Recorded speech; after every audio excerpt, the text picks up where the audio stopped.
Yo salom dahshat kanalining videolarini kutadigan o'zimizdan dahshat obunachilarimiz. Do'stlar, meni ko'ryapsizlar, aytganimdek, va'da qilganimdek 200 mingta obunachigacha har kuni video. Shuning uchun agar mabodo yangi bo'lsanglar, pastda qizil podpisatsiya knopkasiga shundoq bosib qo'yinglar. Sizlar uchun bu 1 soniyalik narsa. Men uchun bo'lsa 200 mingta obunachi maqsad uchun yo'l bo'ladi.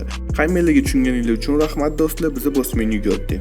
UFC 249 turniri qayerda bo'lishi ma'lum bo'lgani, Toni Fergyuson o'zini vazn tashigani haqida gapirib bergani va albatta Toni va Habib jangi umuman bo'lmasligi mumkinligi haqida gaplashamiz. Ko'rib turibsizlar do'stlar, aytayotganimda eng so'nggi, eng sveji xabarlar video tarqalishi uchun bitta dahshat like bosorgan bo'lsangiz men boshladim. UFC 249 turniri bu turnirning asosiy jangi Toni Fergyuson va Justin Gaethje rasman Florida shtatida bo'lib o'tadi. Bu haqda insider ma'lumotlarga ega bo'lgan MMA Fighting kanali xabar berdi. Ma'lumotga ko'ra, jangchilar jang qiladigan joy Jacksonville'da bo'ladi, ya'ni Florida shtati. Albatta do'stlar, ishonib qolamiz, bu safar rostdan ham bu jang bo'ladi, chunki dunyoda bo'layotgan bu muammo tufayli bu narsalarga ishonish juda ham qiyin. Toni Fergyuson hozirda o'zining jangini 18-aprelda o'tkazmaganiga afsuslanmayapti. Uning gaplariga ko'ra, Toni bu tanaffus o'zini shaxsiy rivojlanish uchun ishlatyapti.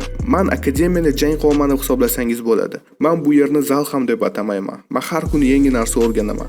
Men o'zimning xislatlarimni yaxshi qilib, har doim yangi narsaga harakat qilaman. Men har doim o'zimni o'quvchidek tutaman. Yon atrofda bo'layotgan narsalarni ko'rib, ko'proq quloq solaman. Men o'zligimni yo'qotmasligim kerak, chunki bu umuman boshqa o'yin. Men o'zim ustimda juda ham ko'p ishladim. Menda kuchli tizzalar va o'tkir tirsaklar bor. Men faqatgina o'zim yangi bosqichga ko'taraman va bu narsa hali davom etadi. Vazn tashlashdan keyin o'zimning trenirovkalarimga sveji bosh bilan qaytdim. Dunyoda nima bo'layotgani muhim emas. Men faqatgina bir narsaga e'tibor berishim kerak. Va men dunyoga yangi narsa ko'rsatishga ishonchim komil deb aytdi Toni Fergyuson. Albatta do'stlar, Toni Fergyuson bu gaplarga o'zingizlarning fikringizni bildiringlar. Toni Fergyuson haqiqatan ham zo'r ish qilyapti va trenirovkalar umuman to'xtatmayapti. Vazn tashlashga trenirovka. Albatta Justin Gaethjedan o'tib Habib bilan jang qilganda haqiqatan Habib uchun Toni Fergyuson xavfli raqib bo'ladi. Bu haqda o'zingizlarning fikringizni pastda bildiringlar. Toni va Habib jangi, Toni va Justin jangi natijasiga bog'liq. Bu haqda Habib Nurmagomedov aka klubidagi murabbiy Javier Mendes aytib o'tdi. Uning gaplari: Toni bilan jang Habibning karyerasidagi oxirgi jang bo'lmaydi. Nima bo'lishiga qaraymiz.